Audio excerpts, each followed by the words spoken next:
Absolutely. Doctor, it's good to see you again. I enjoyed our conversation yesterday. Let me just ask you about the massive increase that we have seen in recent years when it comes to children and what we're seeing with chronic diseases, autoimmune diseases, developmental disabilities. This is something that Secretary Kennedy has talked extensively about. I know that you share his concerns on this. What can CDC do to help reverse the spread of these kind of chronic conditions in our country? Yeah, this is a very important issue to me, and it's a very important issue to the secretary as well. I think, as CDC refocuses its efforts specifically on communicable diseases to prevent, detect, and respond to infectious diseases and emerging threats, we'll be laser focused on that area. But I think we will continue, and I will continue to make sure that we're supporting the secretary's vision on overall making America healthier again, making sure that we're supporting his initiatives to improve food sources for our children, making sure that we're supporting efforts to allow our children to enjoy physical activity, making sure that we're supporting clean water that is available to them, to really reduce all of these conditions that are leading to exactly what you just talked about, chronic diseases in our children, which ultimately is a public health threat that we just cannot continue to promulgate in this country. We have seen in Missouri, we've seen a significant increase in chronic health diseases in children, particularly in the St. Louis and St. Charles areas. That's on the eastern side of my state.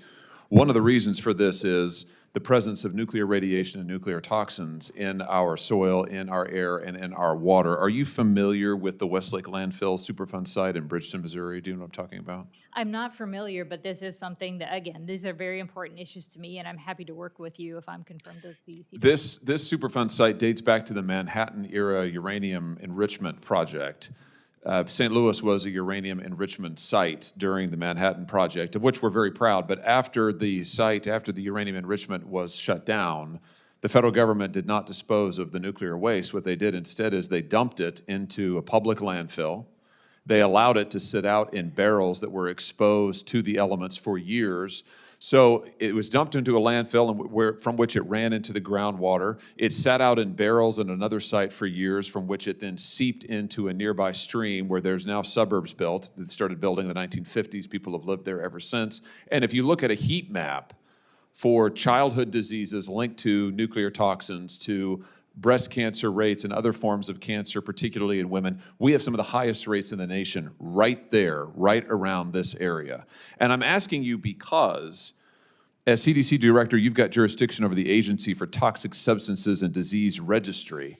Back in 2015, this agency did a health study on this landfill, on the Bridgeton landfill, on the nuclear radiation that was in St. Louis, and what the ATSDR concluded was that there was not significant pollution, that there was no health risk. I want to quote this: no health risk to the surrounding community.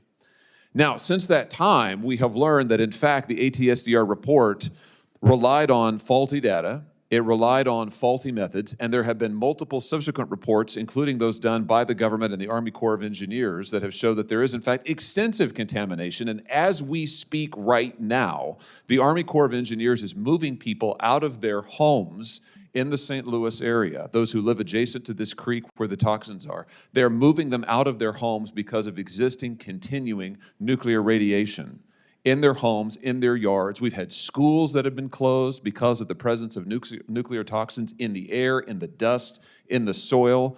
Here's my question to you. Will you work to ensure that ATSDR, if you're confirmed, that ATSDR reviews its methodology and does another thorough study that corrects its faulty methodology from the past and gets the facts to the people of Missouri that we deserve on this issue? If I'm confirmed as a CDC director, we will definitely look into this, and I'm happy to follow up with you.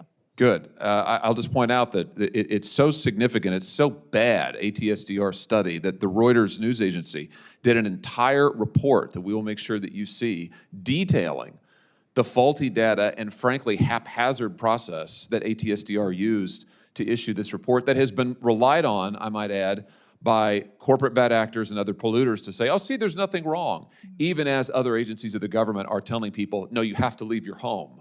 because you've been exposed to nuclear radiation. We absolutely have to get this fixed and have to get it cleaned up. I look forward to working with you on that. I'll have other questions for you for the record. Thanks again for being here. Thank you, Mr. Chairman.